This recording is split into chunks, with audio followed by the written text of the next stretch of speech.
Okay, I want to show you something special, and this may not be for many viewers because this is one of those hardcore tips, and by hardcore I mean it's actually rather gear intensive. Imagine you're taking a shot, and this actually happens quite often. You're belly down in the dirt or the sand. You're taking a shot, you're back quite a ways. What if, and I've got a light meter here attached to the Cyber Commander. I'm going to tell you why this is so important.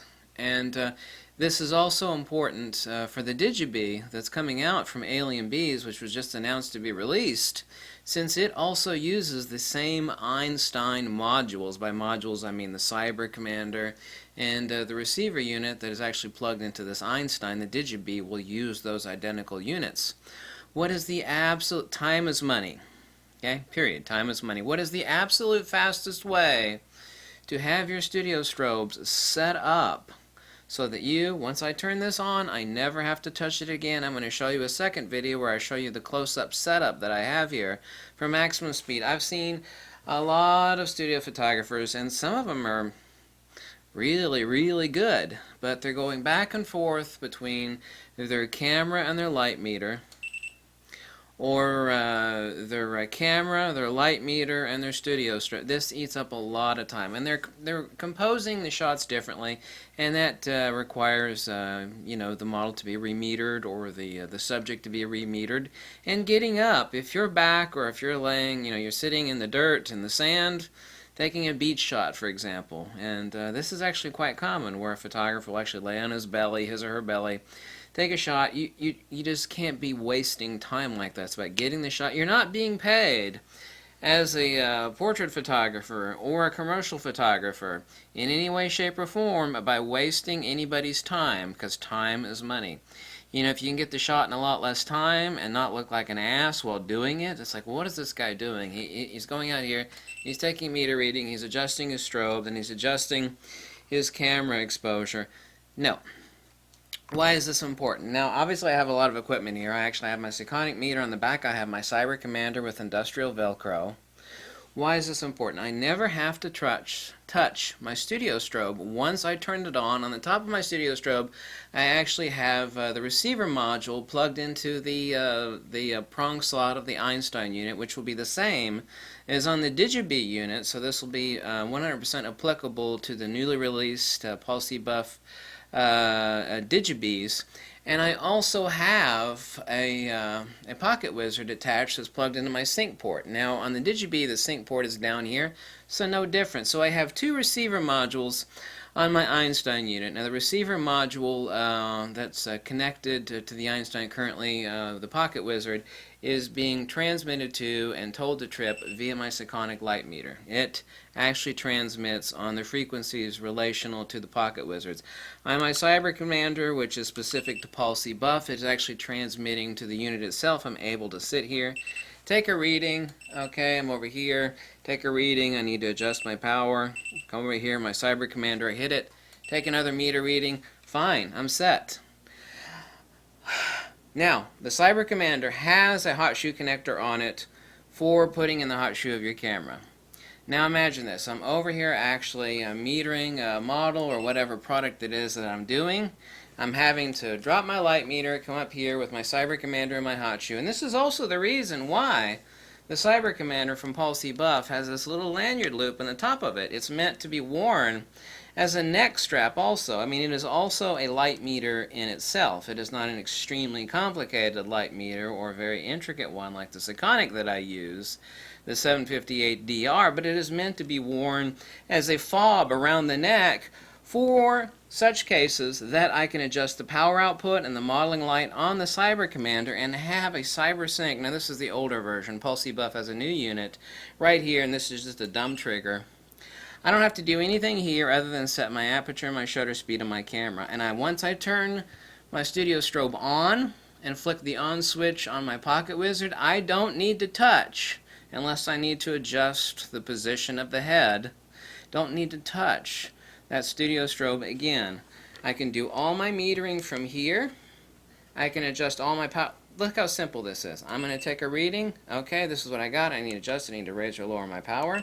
I turn over my Cyber Commander, take a reading again, finalize it, dial it into my camera, and I'm done. I actually have 3 transmitters here. I actually have the CyberSync, which is in the hot shoe of my Fuji. It could be in your Nikon, your Canon, your Sony, which is transmitting to the same module that the Cyber Commander is connected to. The Cyber Commander is actually transmitting and lets me able to adjust the modeling light output, and also lets me adjust the flash output of up to 16 different strobes. All I have to do is select the channel, adjust my power, and I'm ready to go. This little antenna right here transmitting to the Einstein unit, or the DigiBees that were just announced. So it is as simple as turning my studio strobe on, going over and metering the subject. This is the exposure value that I get. I'm going to hit my average. I'm going to check the difference from there, -1 EV. Set my power level on the back with my Cyber Commander, and I set it on my camera for the exposure and the aperture that I desire for the effect that I want. There is nothing quicker.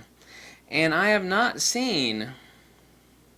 Now, I have seen some people wear the Cyber Commander via a necklace attached to the top loop of their Cyber Commander, where it's actually hanging from their neck, with the CyberSync unit on their camera, such that this is not in the way. I don't have to go from my light meter to my camera. Okay, I'm going to take a reading and go to my camera.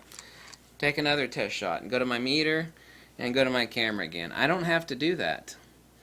Once I have the Sekonic calibrated to my camera, which of course it has been for many, many months now, all I have to do is adjust the power output of my Cyber Commander, dial it in on my camera, and I'm ready to rock and roll. And if the model is over there, or the product or the corporate shot is over there, and it requires me getting up on a ladder to shoot it, sitting on my butt, laying in the dirt, I don't have to get up at all. Once I take the correct meter reading, I can adjust my light output here as I desire. I know I've got the exposure right, I know I've got the dynamic range set, and that's it. And there's nothing faster. It makes you look like a professional. It saves time, and time is money. So this is the fastest way. This seems kind of convoluted to most people. Like, well, you've got a light meter. Well, I have to have a light meter. Okay? There's no camera on Earth that has a built-in incident light meter. This is what a professional uses for stroboscopic work. It is basically a necessity if you want to get it right, unless you want to look unprofessional and sit here and take a shot, stab in the dark, chimp off the back of your camera, the histogram, readjust your strobe, take another test shot, chimp off the back of your camera. That's unprofessional, and even people that don't know anything about photography will see that that is unprofessional. This is professional. Turn on my strobe, go over here, take a meter reading, adjust my power output as I desire for the effect that I want, whether that's a time priority or aperture priority. Set it on my camera, and I'm ready to rock and roll. I'll sit in the dirt, go where I need to, step back. Especially this is important if you're using like a 200mm portraiture lens, or 300 or 400mm for a subject isolation. And your studio strobe is, 50 yards down the line, close to your model, and you're back up here using a 300mm 2.8 for subject. You're not going to, you go back and forth. No, once I turn the studio strobe on, I don't want to touch it anymore. That saves time, that saves money, that's professionalism. The time that you waste chimping off the back of your camera and trying to dial in your values on the exposure of your subject is time wasted that you could spend on the shot, on the client. I mean, without a light meter and going back and forth between the subject, or going back and forth and chimping off my camera, or taking a meter reading and going to the camera, taking a meter reading, going to the camera, I've wasted time. That eats up shots. The client or the model gets tired. They get worn out. If it's a corporate client, their time is definitely money, and they want you to nail it fast and nail it quick. And that level of professionalism actually shines through. Nobody has to know anything about photography. If they see you taking a meter reading, chimping off the back of your camera, adjusting something, readjusting, readjust. Oh, okay, I finally got it. It's like, well, great, you've just wasted 20 minutes of my time. Why did it take you so long? Once I have this set up, take a meter reading, adjust my power output, dial my camera in, and then start taking shots, and everything else is only concentrated on the shot. And that is a super tip of the day. Here we go. This is not convoluted. Well, you've got 3 transmitters here. You actually have a Sekonic meter that's transmitting to a Pocket Wizard. You got a Cyber Commander that's transmitting to the receiver module on the Einstein. And then you've got another transmitter that's mounted to the hot shoe of the camera. This is the fastest way. There's absolutely nothing faster than this. And you try to do that with your studio strobe. Paul C. Buff is the best for a reason. Their customer service is exquisite. The way they've thought things out and laid things out for the photographer is wonderful. And this is also the system as far as the Cyber Commander and the receiver module on the Einstein that will be working on the Digibees, the exact same units. And so this is applicable to the new studio strobes that Paul C. Buff was coming out with. So thank you for watching, and check out the next video and I will show you the specifics of this close up. Okay?